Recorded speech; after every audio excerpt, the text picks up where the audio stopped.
Salut les gars, j'espère que vous allez bien. C'est tout à fait possible d'avoir un visa étudiant pour la Belgique sans toutefois avoir une admission en Belgique. Ouais, je sais que pour la plupart, vous pensez que c'est impossible, mais je vous explique tout juste après le générique.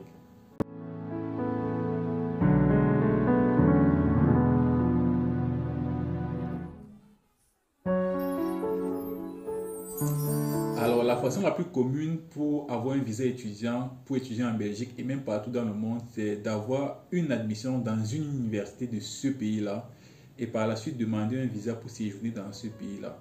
Mais il existe une solution pour avoir un visa étudiant sans avoir au préalable une admission. Du moins, en Belgique, ça existe. Alors, cette solution, c'est tout simplement de candidater pour un examen. Je m'explique et je prends un exemple simple. Alors, il y a certaines études, comme la médecine, où vous ne pouvez pas avoir une admission sous études de dossier. Vous devez présenter un examen ou un concours. Et donc, du coup, pour ces examens-là ou bien ces concours-là, vous pouvez juste vous inscrire à l'examen et demander votre visa pour aller composer cet examen. Donc, je prends deux situations. Première situation, vous candidatez, vous voulez faire des études pour lesquelles il n'y a pas besoin de concours. Je prends un exemple, vous voulez étudier les mathématiques en Belgique. Ce que vous devez faire, c'est que vous devez demander une admission dans une université. Ils vont étudier votre dossier et vous donner une admission, vous dit que vous pouvez vous inscrire.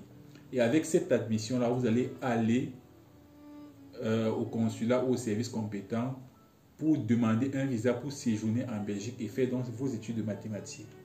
Et de l'autre côté, ce sont les études spécifiques pour lesquelles vous avez besoin d'un concours, donc vous ne pouvez pas faire de demande d'admission. Par exemple, pour la médecine en Belgique, vous ne pouvez pas faire de demande d'admission parce que on a une admission après le concours. Donc, il faut réussir un concours, du moins un examen. Et cet examen-là, on appelle ça l'examen de l'ARES. De la même façon, pour Polytechnique et d'autres études, vous avez besoin d'un examen. Donc, pour ces études-là en particulier, vous n'avez pas besoin d'avoir une admission. Tout ce que vous avez à faire, c'est d'attendre qu'on lance l'examen, généralement autour de mai-juin. Vous vous inscrivez à l'examen et on vous remet un PDF. Et ce PDF-là sera comme votre admission pour demander votre visa. Donc, vous vous inscrivez à l'examen et vous allez auprès des autorités compétentes pour demander votre visa pour étudier en Belgique. Alors, ce n'est pas dénué de risques, il faut faire très attention. Si vous demandez un visa pour un examen, vous avez obligation de réussir l'examen. Donc, il faut quand même bien vous préparer. C'est quand même un petit risque. Donc, je ne conseille pas particulièrement à quelqu'un de le faire s'il ne s'est pas bien préparé pour l'examen. Par exemple, moi, à l'époque, je venais en Belgique, je me suis juste préparé pour l'examen de médecine. Je m'étais bien préparé. J'avais déjà fait des études de médecine et je les avais même terminées. Donc, pour moi, l'examen n'était pas vraiment un problème. Donc, j'avais quand même une assurance de réussite. Donc, du coup, je n'ai même pas cherché à avoir une admission. J'ai juste fait le concours de médecine que j'ai réussi par la suite.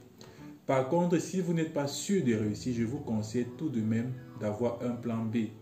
Ça veut dire vous cherchez quand même une admission dans une université en Belgique, dans un autre domaine où il ne faut pas de concours. Comme ça, si vous ne réussissez pas au concours de médecine ou de polytechnique ou je ne sais pas trop quoi, vous pouvez tout de même vous inscrire dans cette autre filière-là, dans votre plan B. Parce que si vous ne réussissez pas votre concours et que vous n'avez pas une admission dans une autre université, ça veut dire que vous ne pouvez pas faire d'études.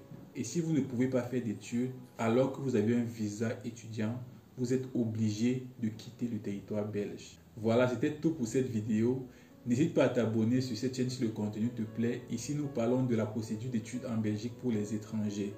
De plus, j'ai créé un groupe WhatsApp pour l'entraide et pour aider tous ceux qui veulent effectuer cette procédure. N'hésite pas à m'envoyer un message si tu veux être intégré dans le groupe. Ciao!